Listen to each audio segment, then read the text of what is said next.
Police अधीक्षक मुमाका सुदर्शन यांनी नगरच्या एसपी कार्यालयाची सूत्रे घेऊन 2 महिने झाले, परंतु या 2 महिन्यात नगरला व्यवस्थित वळण लावणं मात्र त्यांना जमलं नाही। सुदर्शन यांच्या नगरच्या बदलीनंतर त्यांच्या सिंघमपणाची जी हवा केली गेली होती ती अद्याप दिसली नाही।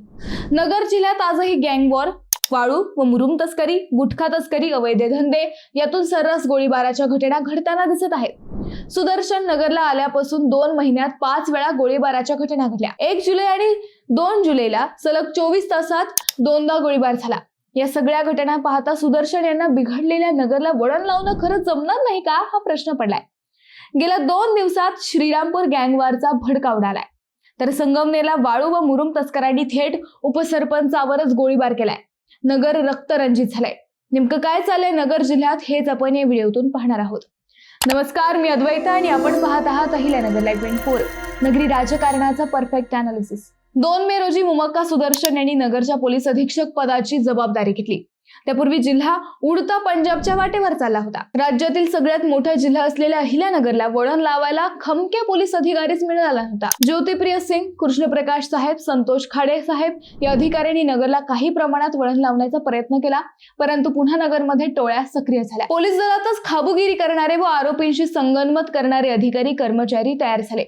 ड्रग्ज तस्करीत नगरची स्थानिक गुन्हे शाखा तर राज्यात बदनाम झाली। हे सगळं पाहता गृह विभागाच्या आदेशाने नव्याने दाखल झालेल्या मुमक्का सुदर्शन यांच्याकडून नगरकरांच्या अपेक्षा वाढल्या।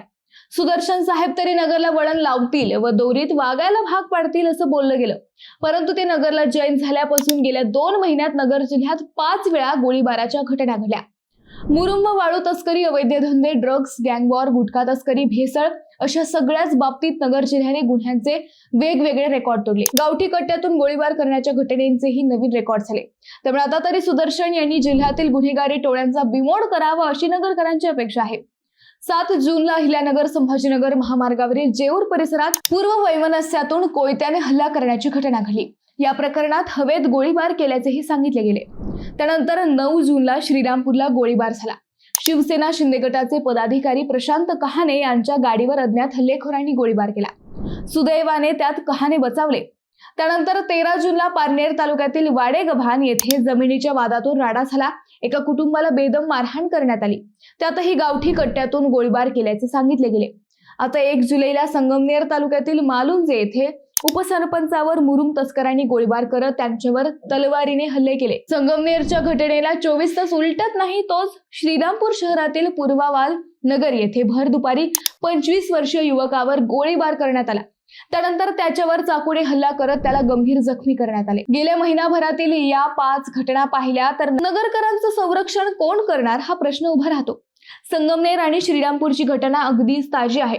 संगमनेर तालुक्यातील मालुंजे गावात अवैध मुरुम व माती वाहतूक जोमात चालते। याच वाहतुकीचा जाब विचारणाऱ्या माजी उपसरपंच संदीप भाऊसाहेब घुगे यांच्यावर गोळीबार करण्यात आला। 1 जुलैला रात्री 9च्या सुमारास जेवण करून घरासमोर शतपावली करत होते, त्यावेळी 2 मोटरसायकलवर 6 जण त्यांच्या घरासमोर आले। त्यातील एका गाडीवर विशाल हौशीराम खेमनर राहणार अंभोरे, प्रवीण ठकाजी पुणेकर राहणार डिग्रस व डिग्रस गावातील सुदर्शन शिवाजी श्रीराम हे तिघेही घुगे यांच्या दिशेने धावले। दुसऱ्या दुचाकीवरील तिघेही हत्यारबंद होते। त्यातील विशाल व प्रवीण यांनी घुगे यांच्या दिशेने धाव घेत तुझा कार्यक्रम आता आवरला म्हणत धमकी देत पळाले। सुदर्शन हा त्यांच्या मागून तलवार घेऊन घुगे यांच्या दिशेने पळाला। हे सगळं पाहताच घुगे हे घराकडे पळाले। त्यांनी तातडीने दरवाजा लावून घेत स्वतःला घरात कोंडून घेतले। त्यानंतर रागावलेल्या विशाल व प्रवीण यांनी बंद दरवाजाच्या दिशेने 2 फायर केले। त्यातील एक गोळी दरवाजाच्या आरपार गेली। त्यानंतर सुदर्शन याने हातातील तलवारीने दरवाजावर वार केले, तसेच खिडक्याच्या काचा फोडल्या। आज वाचलास पण पुन्हा जिवंत राहणार नाहीस अशी धमकी देत हे 6ही आरोपी पसार झाले। आरोपी निघून गेल्यावर घुगे यांनी रात्री संगमनेर पोलीस ठाण्यात हल्ल्याची माहिती दिली। त्यानंतर 11 वाजेच्या सुमारास पोलीस घटनास्थळी दाखल झाले। तातडीने गुन्हा दाखल करून आरोपींच्या शोधासाठी पथके रवाना करण्यात आली। संगमनेर तालुक्यातील वाळू व मुरुम तस्करी किती फोफावली आहे याची प्रचिती या घटनेने आली आहे। या घटनेच्या दुसऱ्याच दिवशी श्रीरामपूरही हादरले। दुपारी 1 वाजेच्या सुमारास शहराच्या मध्यवर्ती भागात असलेल्या पूर्णवाद नगर मध्ये गोळीबाराची घटना घडली। पूर्व वैमनस्यातून शुभम यादव उर्फ कल्लू वय 25 या युवकावर हल्ला करण्यात आला। 2 ते 3 जणांनी हा हल्ला केला। हल्लेखोर हे 4 चाकी गाडीतून आल्याचे सांगितले जाते. त्यांनी शुभमला घेरले व त्याच्यावर चाकूने सपासप वार केले.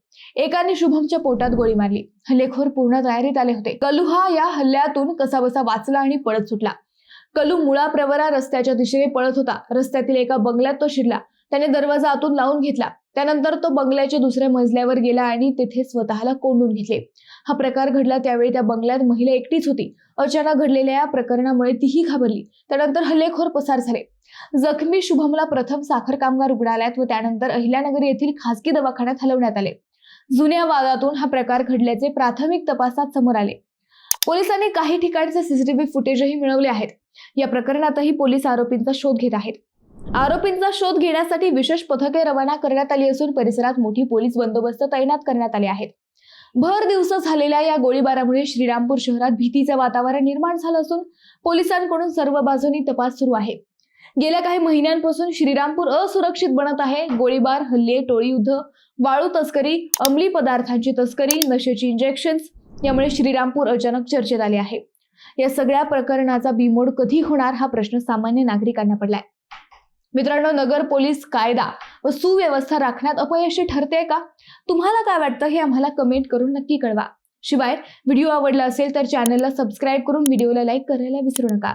पुन्हा भेटू नव्या विषयावर. तोपर्यंत धन्यवाद.